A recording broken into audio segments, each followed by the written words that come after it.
We're recording this one? Okay, man. I love the church at Philippi. I know what that's like. I've been blessed at every church I've ever been at.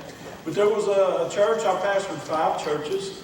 I have the tenure record, meaning I stayed at 4 of those churches, longer than anybody else has. And one of those churches, I was there 7 years. And they sent me all the way through college and seminary. It was a Friendship Baptist Church. It's in Manning, Louisiana. Anybody know where Manning is? It's Sabine Parish. And so I pastored that church for 7 years. Our boys were born when we were there. And our boys were born. And they took care of us. They raised our kids and us. And it was just a very, very special church. I used to go, when I would go to seminary, sometimes I would hear guys talking about how difficult they were finding it to get away to go to school. And that their churches were complaining about the time that they spent away from the church field going to school. And for me, it was the opposite. My men would get out on the porch of the church and they would gang up on me. Rudolph Greer and Harold Villeman and A.J. Allen and Jackie Sable and some of those guys that were so important in my early ministry. They would gather up around me and say, "Hey man, it's been a while since you've been down in New Orleans. What's up? It's about time to go down there and take some school, to get some workshops out of the way." It's not about money, is it? Because we can find some money to send you now. We'll take care of that. And that's just the way they support us. You fast forward to the time that we started this church. To me, one of the most amazing facts about this church is that little church is the closest thing we had to a sponsor in another little church in Texas. And the church in Texas gave us $4,000. The church in Manning, with a $40,000 a year budget, gave us $5,000. Now you think about that. I mean, that's almost 20% of one year's budget they gave to our church to help us get started. And that was a sacrifice. That was a sacrifice. And even as generous as we are in our mission giving, we can't compete with that kind of sacrifice. It's amazing. And so that church has been behind me from all of my life. From the whole time that I've been in the ministry, that church has been behind me. So I understand when Paul says to Philippi, "I thank God every time I think about you. I thank my God upon my every remembrance of you." He was so thankful for so much. They supported him financially. At one point, they gave to another church, the Church of Jerusalem. They were always looking beyond themselves. They are always doing good things. So the first century church, so many times we talk about the first century church, and people say, "Well, we need to be the first century church." Well, it depends on which one you're talking about. You know, not every church in the Bible would we want to emulate. As a matter of fact, Corinth, they were a big bunch of babies. I mean, they were just about to go nuts, man. At one point in their church life, they were saying well, they were arguing about who they wanted to be their pastor. And some of them wanted Peter, some wanted Paul.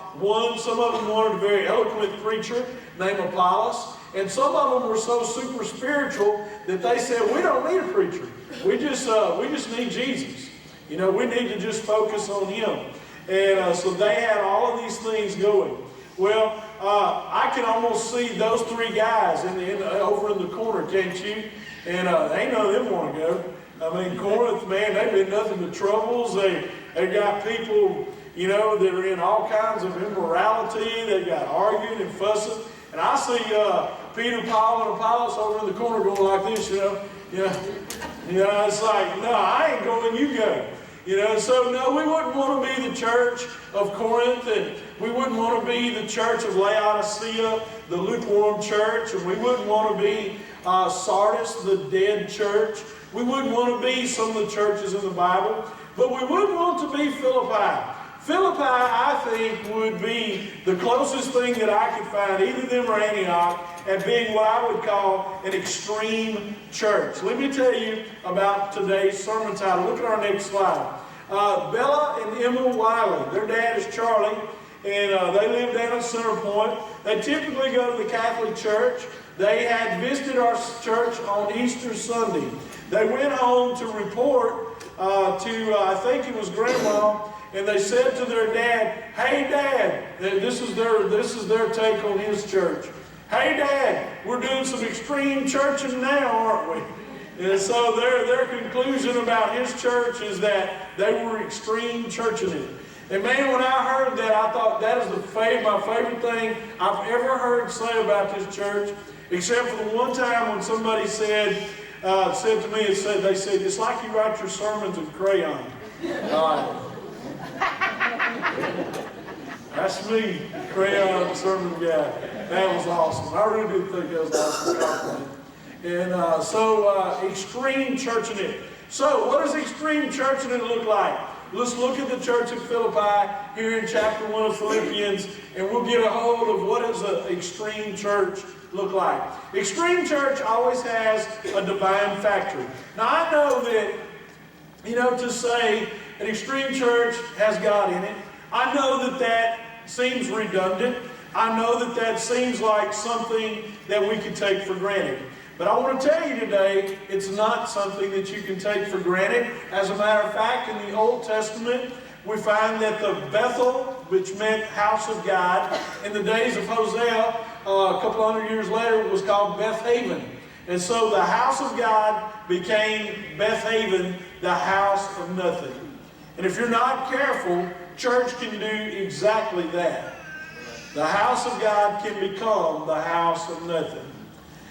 In the New Testament, we have Jesus in the 3rd chapter of Revelation saying, "I stand at the door and knock. If any man will come to the door, I will open the door and we'll sup or hang out with him and he with me. We will fellowship together." And so in that picture, Jesus is on the outside of the church trying to get in. He's knocking on the door, hoping somebody inside will let him in. That is evidence enough for me to say that Jesus is not in every church, and he's not in every church every time the doors are open. We can't take that for granted. And so one of the things about extreme church is that it's about him.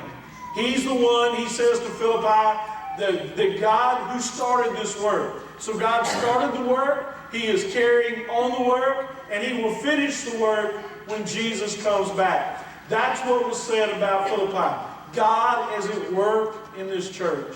And to me, that is the most important thing of all. His church, where it's all about him. I hope that's more than a name. And I hope that it's more than a slogan. It needs to be his church. And it needs to be about him. And that's why it becomes extreme church. Everywhere we go, people want to know what's the key. How's your church growing? What's going on there? And I know that the people who ask us that, they want our secret. They want our recipe. They want to know, okay, what program do you have that we can emulate? What program do you have that we can plug in and make it happen at our church? And I know that they think I'm holding out on them. It's kind of like fishermen, when they say, "Well, where did you catch that big mess of fish?" "Well, I caught them in the lip." And they won't tell each other their secrets. What'd you catch them on? Caught them on my fishing pole. Well, here's the deal. We don't have no secret. If you think I'm kidding, man, we had a guy this week who was a salesman. He made an appointment to come see me. And so I said, "Well, we got Bible school this week. We're pretty busy." And then I told him that in all likelihood, I probably wasn't going to like his product. I probably wasn't going to need his product because our church is different. And anyway, he said, "Well, could I just come by?" And I said, "Sure." And he offered to buy me lunch. I said, "No, just come by the church after Bible school. We'll talk." I promise you the sales pitch went exactly like this. He took his catalog. He said, "Here's the catalog for our company." And he said, you can look at it. He said, "But that's not why I'm here." He said, "I want to talk to you about your church." He said, "I want to know what y'all are doing. I want to know how we can do that. What's going on?" And the actual fact is that we don't have a program. We're not trying to slip in something on someone. We're not trying to attract people by the things that we do. And then, hopefully catch them. And, we don't have a gimmick. We don't have any bait that we're throwing. All we're doing is leading people to worship God and to preach to them the Word of God. That's our only goals. There's no hidden agenda. There's no cafeteria of programs. We have regular programming for kids and teenagers, and that's it. You know, we don't have a whole lot of stuff going on. There's not a lot of busyness that's associated with our church. It's not about anything other than the Lord. The Lord is showing up, and the Lord, I would say, is showing out, touching people's lives and putting marriages back together, and people are getting saved. We had 2 people get saved at the last service. You know, and that's just the way that it goes. It's just people get saved on Wednesday night a lot of times.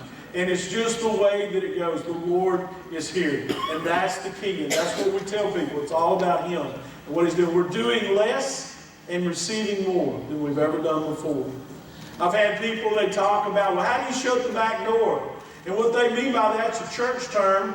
And what it means is, you know, every church has new people, but if you don't somehow retain them or keep them, then they what's called the back door. How do you shut the back door? How do you keep the people that come? And I always tell them, why would we want to do that? Why would we want to hem up people that don't want to be there? Yeah, you got it. Amen. You got it, sister. I mean, why would we do that?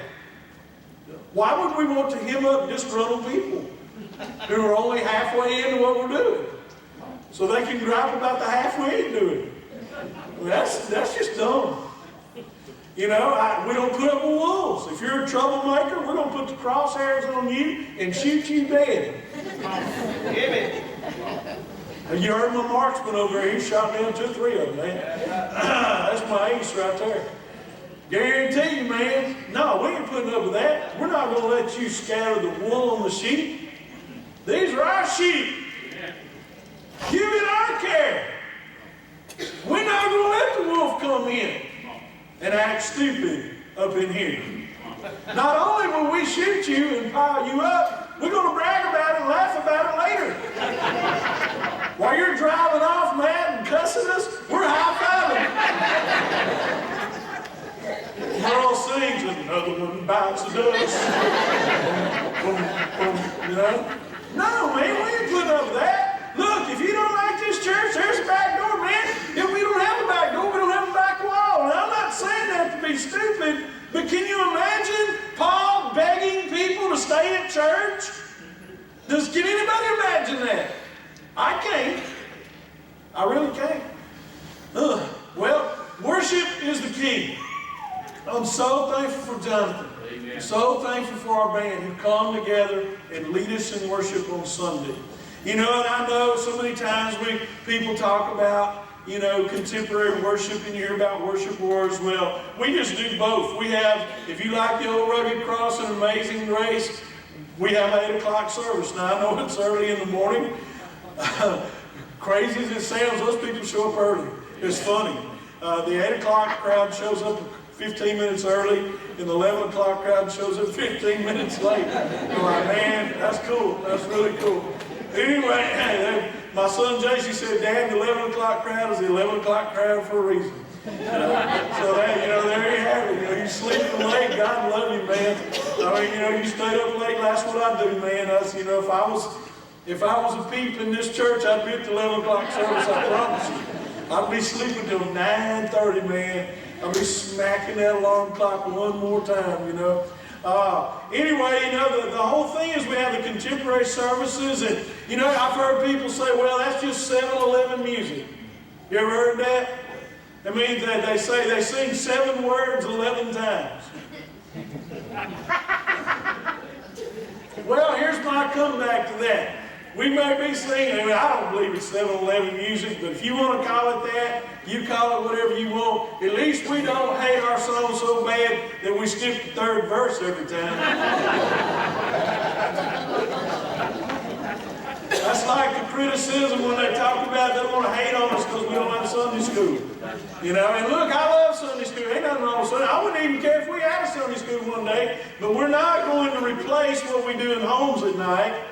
Because I tell people there's the difference between Sunday school and meeting in homes at night. The difference is that one's in the Bible and one's not. Hello. And I'm not going to apologize for doing it the Bible way. Amen. No. I ain't going to stutter defending it neither.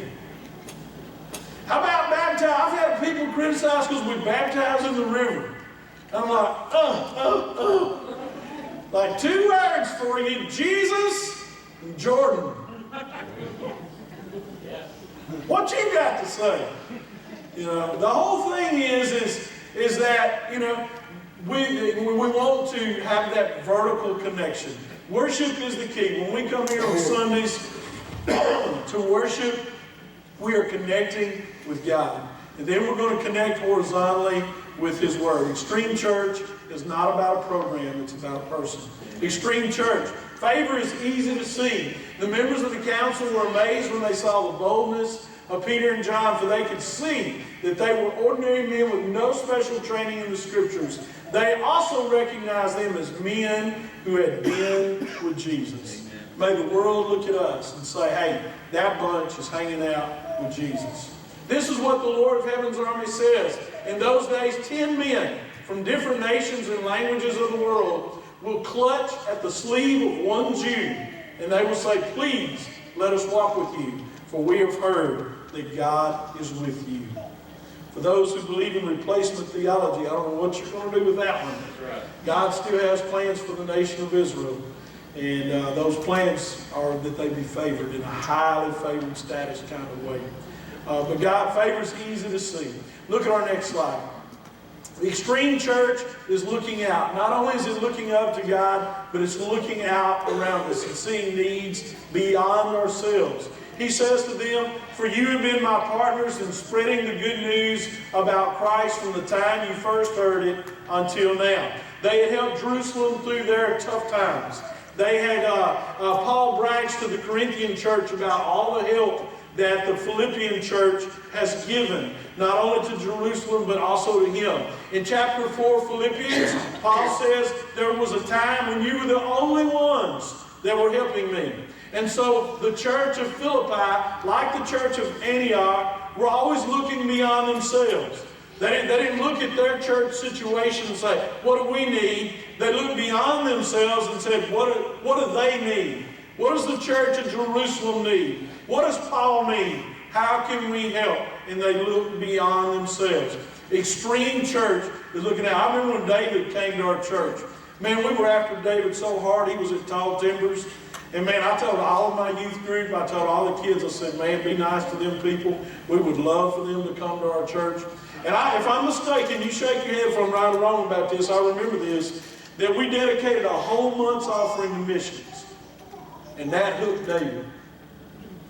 When he heard we were going to take up every dime we took up that month went to go beyond ourselves.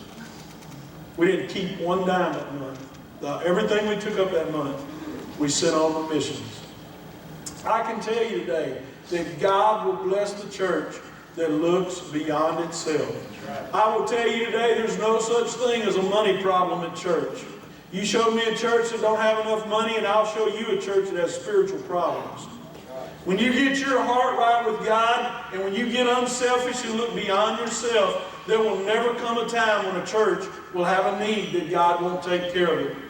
We started out this month with a great need. We needed a down payment for a building. And we had hoped that maybe we could gather up $25,000, $30,000 so that we could build onto this building. Can I tell you, we started off the month with $52,000 in the general fund. We ended up with $54,000 in the general fund. And in the process, put $76,000 in the building fund. Amen. Give God a hand.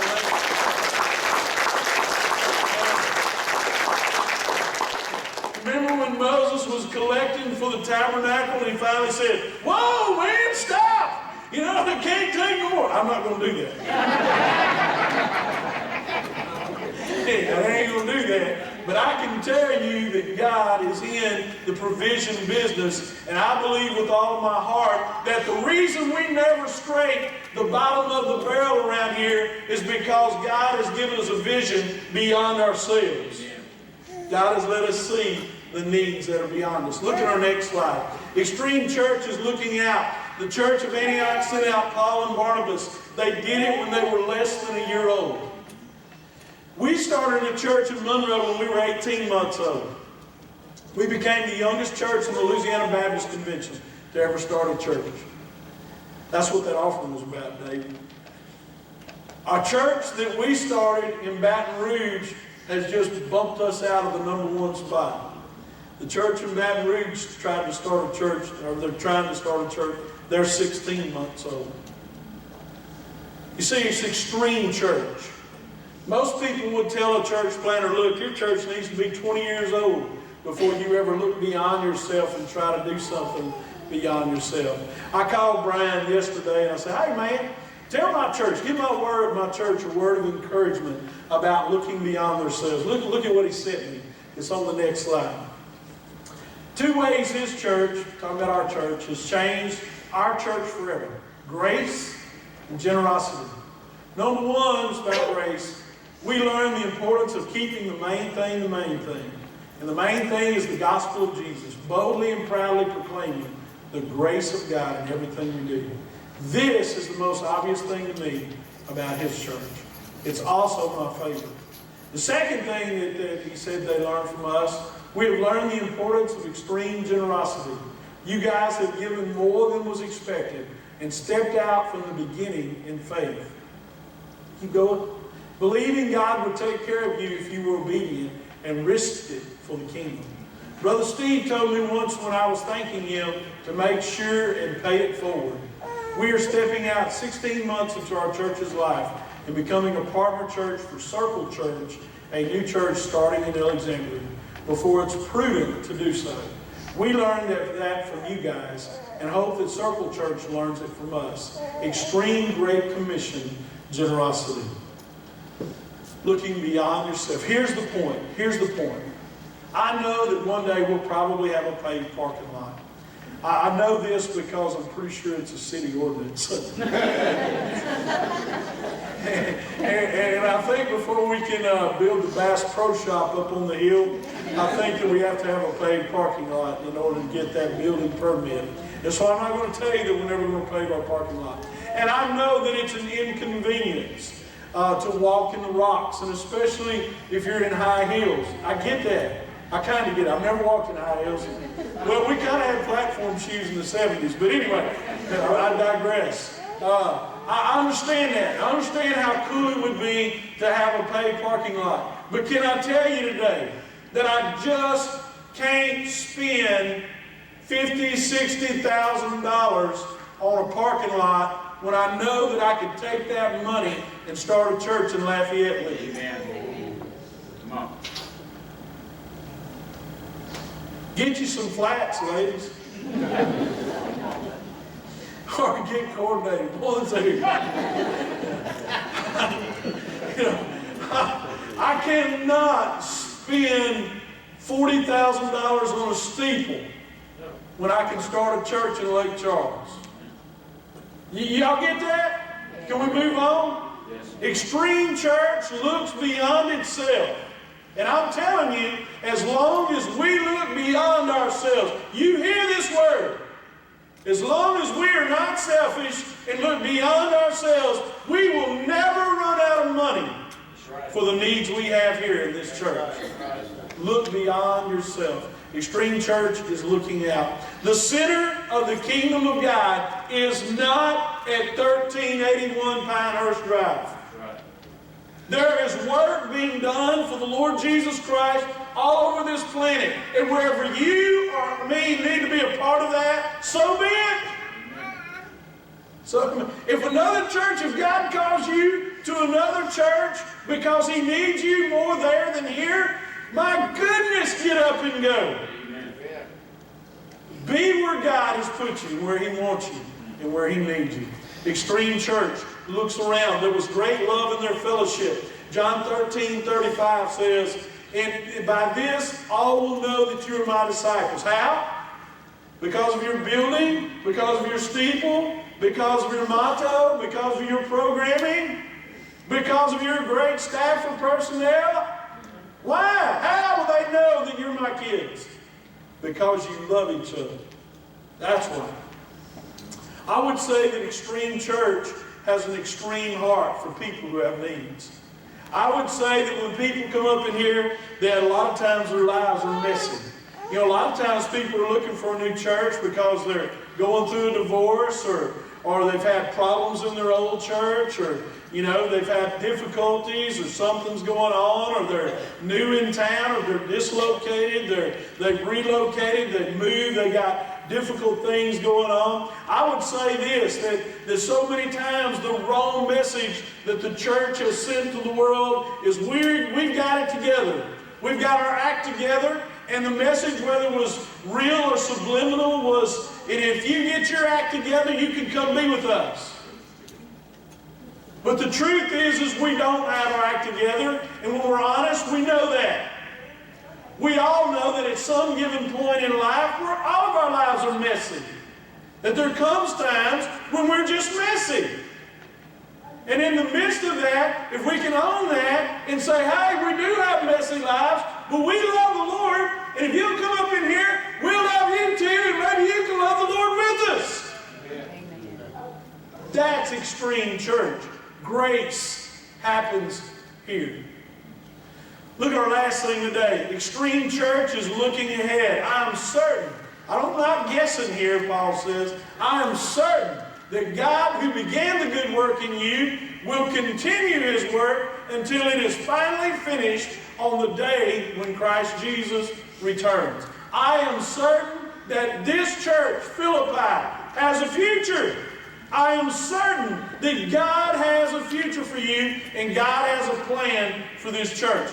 God will carry on this great work. Do you realize when Jesus gave the marching orders of the church in Matthew 16, He said, and not even the gates of hell will prevail against it. That is a promise, an absolute promise, that nobody or nothing can stand up to the onslaught of the love of God through His bride, the church of Jesus Christ. Amen. Nothing can stand up against this army, this extreme church.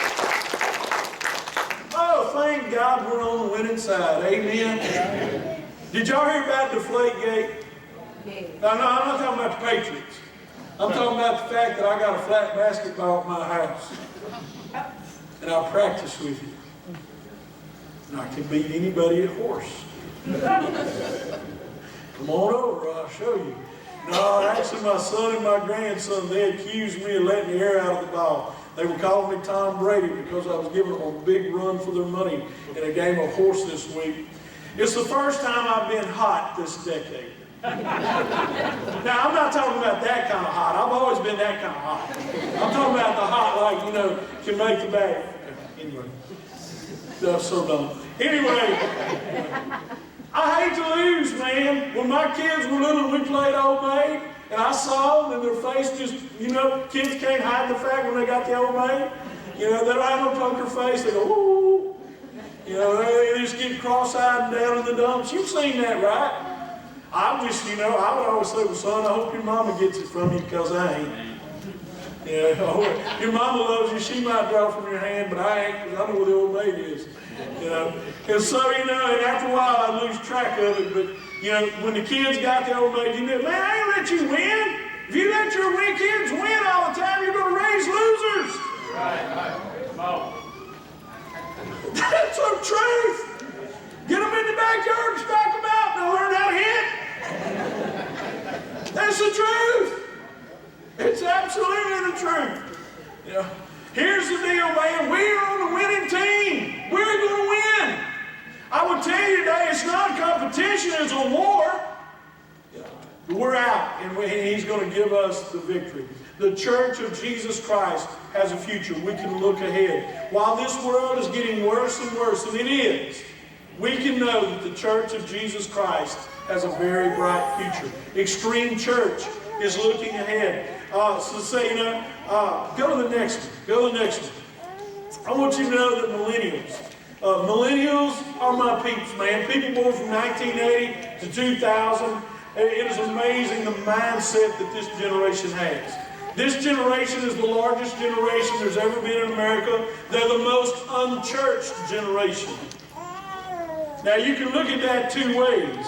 Did you hear about the salesman that went to the tribe in Africa to sell shoes? And when he got the two of them, one of them called back and said, "Hey man, get me back home. Ain't nobody over here wearing shoes." And the other one said, "Hey man, send me all the shoes you got. There ain't nobody over here got any." Which salesman are you? I'm here to tell you today that the millennial generation is the largest generation there's ever been in America. They're the least church. That's like going to a stock pond. Right. It's time to go fishing until my arm wears out. I believe with all of my heart today that it's not that millennials are not spiritual or even religious. I would say millennials are not going to give their life to something they consider to be a waste of time. If it's real, if it's transparent, if it has meaning, they'll jump on board and be a part of it. I think I'm right about that. And so today I want to tell you today that that's extreme church. And the millennial generation, when they have the audacity to believe that God has made them for something special, can I tell you today, you have been. God has made you to reach this generation for Christ. He wants you to be a part of that. He wants you to be a significant part of that work. That's what extreme church is. It's a church with a future. It's a church that's not talking about, "Well, I wish we had it like we used to." The 21st century is the most exciting time to ever do ministry that we have ever known. We have the ability to type out a few words and send it out to hundreds, if not thousands. Who would have ever thought it? You know, we can lead our people to know Jesus. What an amazing accomplishment that is. Let me close today. Let's get to that last slide. First steps. I've always said when you want to talk about church, I know how to pull this rope. I know how to bring it to a close. It's this simple. Is church a get to or a got to in your life? Now I know most of you have heard this explanation. Those of you who have not, here's how it goes. There are some things in life that you phrase. When you frame the discussion, you say, "I got to." It was difficult for me in the last service because my doctor goes to the 9:30 service. But with him, y'all, I can simply say, "I got to go to the doctor." Amen. I love my doctor, but it ain't cool to have to go to him, right? It's better than going to the dentist. I got to go to the dentist. I have an appointment for June the 16th. I'm trying to figure out how to get out of there. I got nothing up in here hurting. I think I'm going to get out of there. I got to go to the doctor. I got to go to the dentist. And sometimes I got to go to work, right? And sometimes work is a got to, right? You're blessed if work is a get to.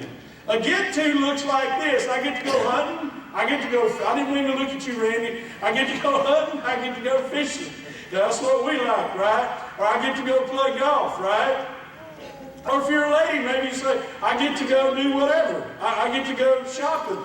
I get to go to the mall." If you're a man, I got to go to the mall, right? That's how it works. You get it? Get to, got to? Get to, got to? What is church for you? I will remember I asked that question rhetorically when our church was about a year old and some kid hollered out, "It's a got to." Thank you, young man. There is no guile in somebody from Toga, amen? I got to or I get to? Which is it? Well, I can tell you this. I can prove to you from me it's a get to. And the reason I say that is I'm on vacation tomorrow at noon. Tomorrow at noon o'clock, I'm going on vacation. I'm going to take Calenda's Camaro. We're going to head to Texas. We're going to go west, young man. I'm going to go on vacation with the most beautiful woman in the world. I can't wait. It's going to be audacious. I'm going to get so lazy that it's going to be embarrassing. If you look up lazy in the dictionary this week, it's going to have this picture right here. That's what you're going to see. Lazy, lazy, lazy. I'm going to take a nap from taking a nap. That's what I'm going to do. I am going to get me some kind of lazy this week. And I'm going to have a wonderful time on vacation this week. We always do. But guess what? Next Sunday, I will be right here, Lord willing. And the reason I say that to you is not because I'm a workaholic and don't believe in taking off a Sunday. And it's not because I'm big-headed and think that this church can't do a Sunday without me. It's absolutely, here's the truth. I don't want to miss it. I don't want to miss it. Something good's going to happen here next week. And here is going to be more fun than anywhere else I can be. Here's going to be better than anywhere else I can be. This church you get to or got to. We're going to have a time of invitation. If you're here today and you want to receive God's free gift of eternal life, I want to invite you to come. You want to be saved, receive Jesus in your life, you come. Maybe you want to come to the altar and pray. Maybe you'd like to become a part of our church family. We would love to have you. Need you, we'd love to have you. Whatever God puts on your heart, you come.